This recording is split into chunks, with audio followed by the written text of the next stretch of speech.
السلام علیکم ورحمۃ اللہ وبرکاتہ۔ بسم اللہ الرحمن الرحیم۔ ہر روز آسمان کے دروازے کب کھلتے ہیں؟ سلسلہ احادیث صحیحہ، حدیث نمبر 623۔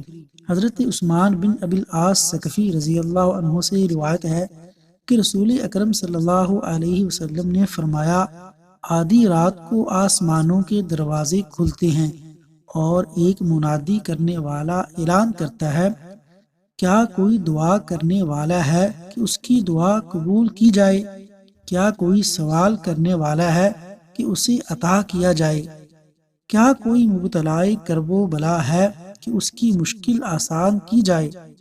کوئی مسلمان ایسا باقی نہ رہے گا کہ جو دعا کرے اور اس کی دعا قبول نہ ہو، سوائے زانی عورت کے جو اپنی شرمگاہ سے دھندہ کرتی ہے، یا پھر جو مسلمانوں سے 10% یعنی جبری غنڈہ ٹیکس وصول کرتا ہے۔